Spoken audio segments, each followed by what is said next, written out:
your home with BuildAid on Mix 93.8. Proudly brought to you by AfriSam. AfriSam, creating concrete possibilities. BuildAid on Mix 93.8 FM. Good evening.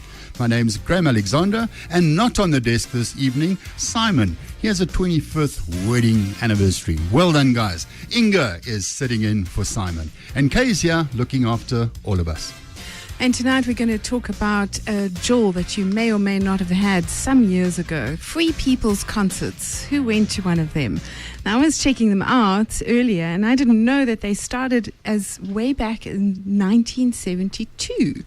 Did you go to one, Graham? I can't remember.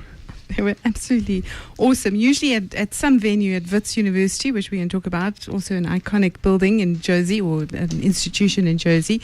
But I have a question.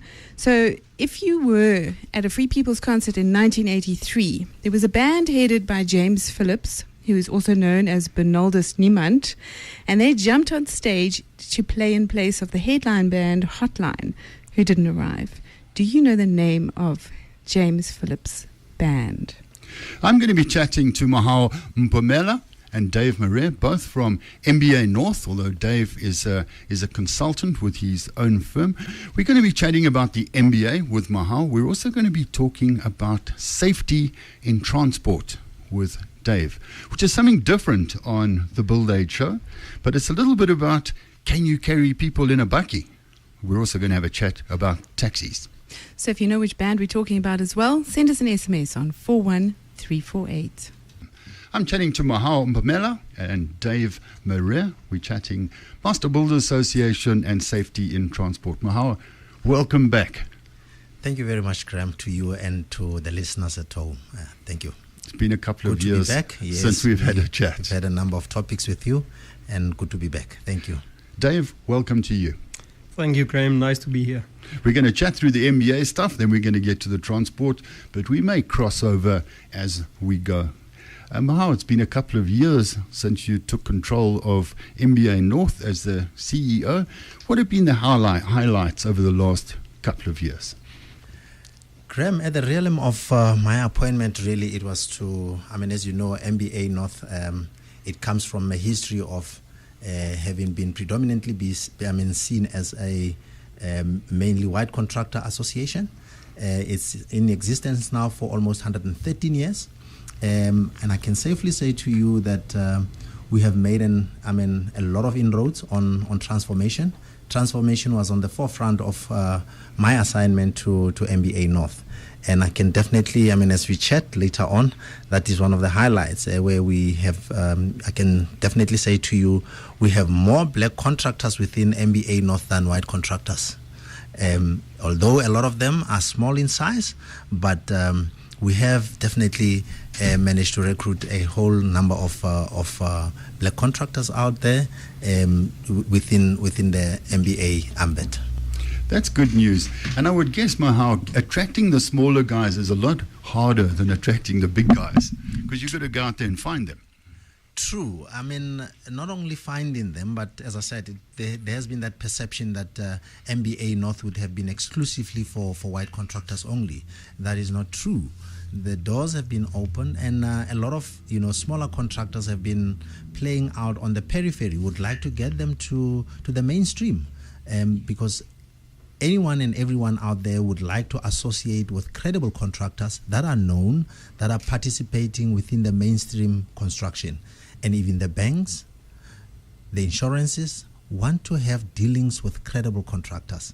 And that's what we trying to do, bring those contractors to be known, so that they can also have job opportunities within the main construction industry and business. Mohau, your M.B.A. also covers Limpopo and Western Province, Mpumalanga. How's it gone with that relationship and working together with these other provinces? Yes, as M.B.As, we are autonomous. Master Builders Association, we are affiliated to Master Builders South Africa, which is the federation.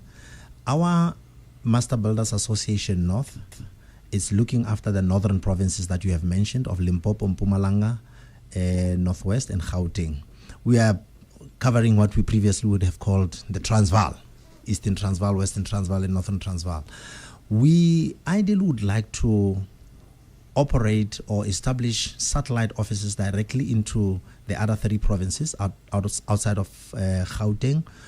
We are servicing them directly from Gauteng at the moment, but we have made a lot of inroads by first establishing the membership in those provinces, by creating visibility in those areas, creating awareness of our services and products, and exactly what we do for our members, which is looking after the best interest of our members in as far as representation is concerned to government and labor-related matters. We are an employer association, so we represent employers within the construction industry. So what we do is that we have established forums. We have established as well in the other provinces seminars. We have also held workshops in those provinces in creation of that visibility. We have also collaborated with state-owned entities such as CIDB, Construction Industry Development Board, NHBRC, which is National Home Builders Registration Council, the CEDA. Those we have partnered with. And those are all the players that are playing in the space of construction in the other provinces. They do have offices there. They do have satellites there. We are not in competition with each other. In fact, if anything, we do collaborate each other. We do need each other. It's just that the state-owned entities are playing on the regulation space. We as the M.B.A. North, we are playing on the voluntary space of representing our members on matters that are relating to regulations and dealings with government and labor. Mohau, when we come back, I want to chat a little bit more about the other MBAs in South Africa and the collaboration with these guys.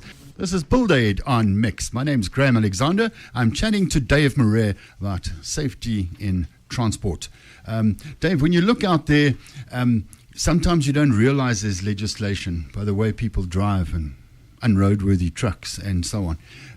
But there's a lot of legislation. Whether it's policed or not is another subject.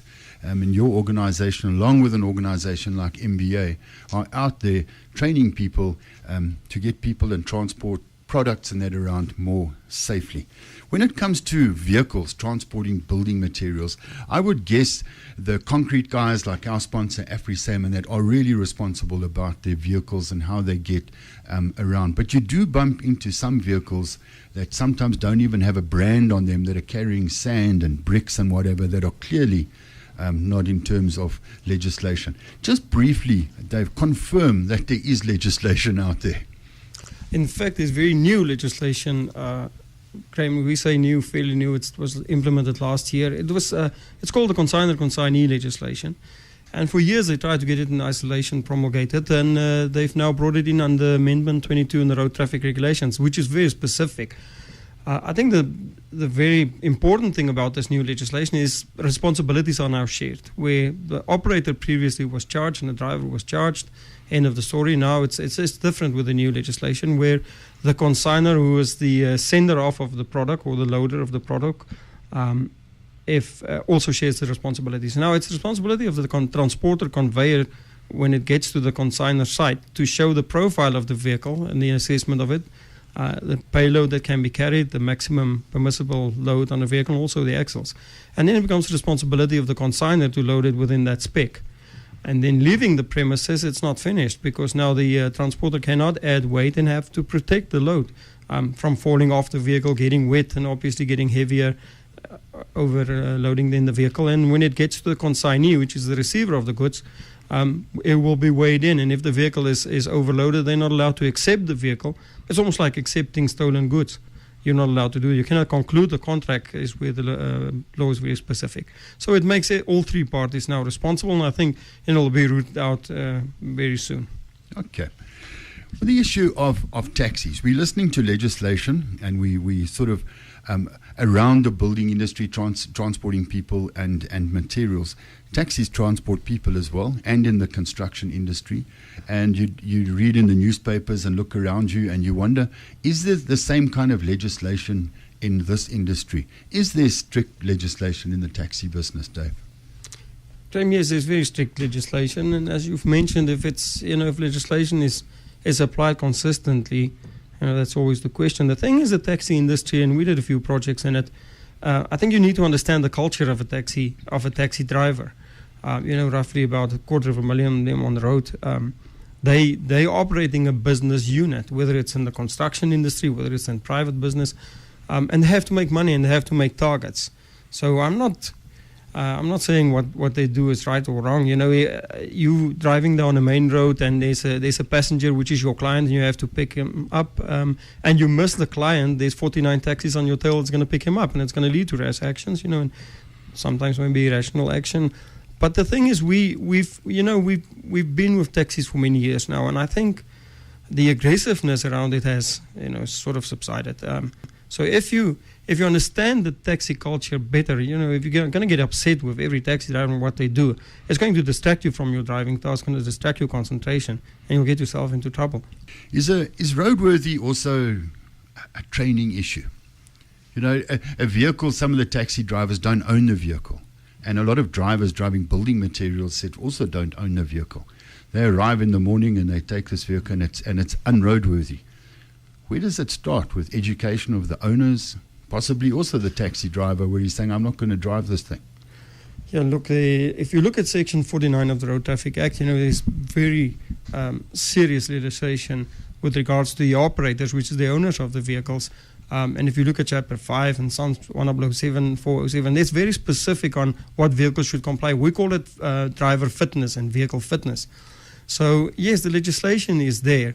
And I think now, probably, if you look at, and in the seminar, we're going to address it with our keynote speakers, where you'll see the focus is shifting now in prosecuting the owners and the drivers as well for non-compliance, but lots of focus shifting out towards owners and severe penalties.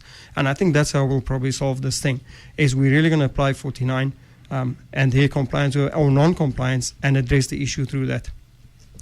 Dave and Mohau, unfortunately we run out of time, and it always happens to us. But before I say goodbye to you, let's check with Kay on that question.